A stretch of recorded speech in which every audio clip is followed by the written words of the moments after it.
আমি 6 বছর আগে শেষবার গ্রামের পিসিমার বাড়িতে গিয়েছিলাম।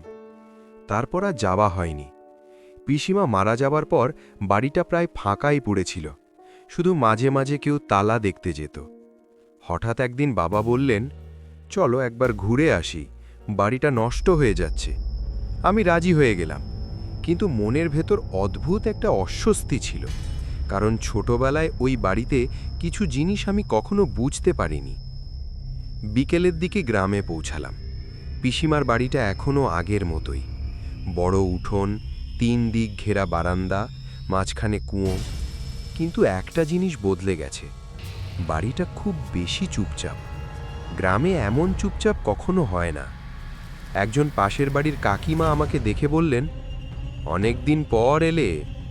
আমি জিজ্ঞেস করলাম, এখানে কেউ থাকে না? তিনি এক মুহূর্ত চুপ করে থেকে বললেন, থাকে, তবে মানুষ না। আমি ভেবেছিলাম মজা করছে। রাত নামল। সন্ধ্যের পর থেকেই বাড়িটা বদলাতে শুরু করল। বারান্দার দিক থেকে হালকা পায়ের শব্দ। কেউ হাঁটছে, কিন্তু কাউকে দেখা যাচ্ছে না। আমি বাবা মাকে বললাম। তারা বললেন, পুরনো বাড়ি, শব্দ হবেই। কিন্তু আমি জানতাম এটা সাধারণ শব্দ না, কারণ শব্দটা থামছিল আমার ঘরের দরজার সামনে এসে। রাতে ঘুম এলো না। হঠাৎ মনে পড়ল, পিসিমার ঘরটা বহু বছর ধরে তালাবন্ধ। আমি ধীরে ধীরে উঠে সেখানে গেলাম। দরজার তালা খোলা। আমি নিশ্চিত জানতাম আমরা কেউ খুলিনি। ভেতরে ঢুকতেই ঠান্ডা হাওয়া। ঘরের আয়নাটা এখনো দেয়ালে ঝুলছে।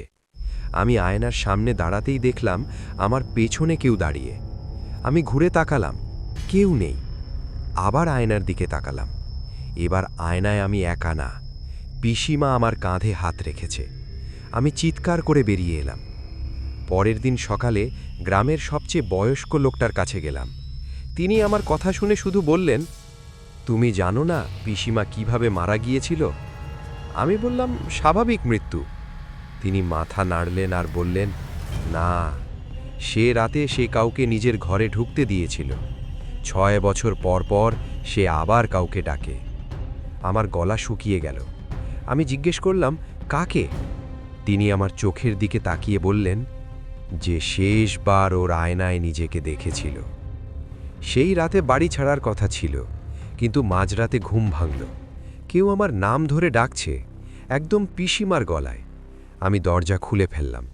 বারান্দায় পিসিমা দাঁড়িয়ে বলল, এতদিন কোথায় ছিলি? আমি কাঁপতে কাঁপতে বললাম, আমি যাচ্ছি। সে হেসে বলল, যাবার আগে আয়নায় একবার তাকিয়ে যা। সকালে আমি জেগে উঠলাম গাড়িতে। বাবা বললেন, তুই সারা রাত ঘুমিয়েছিলিস। আমরা গ্রাম ছেড়ে চলে এলাম। সব ঠিক ছিল, শুধু একটা জিনিস ছাড়া। আজও যখন আয়নার সামনে দাঁড়াই, আমি প্রথমে নিজের মুখ দেখি না, দেখি পিসিমা আমার পেছনে দাঁড়িয়ে আছে। আর সে ফিস ফিস করে বলে, 6 বছর পরে আবার দেখা হবে।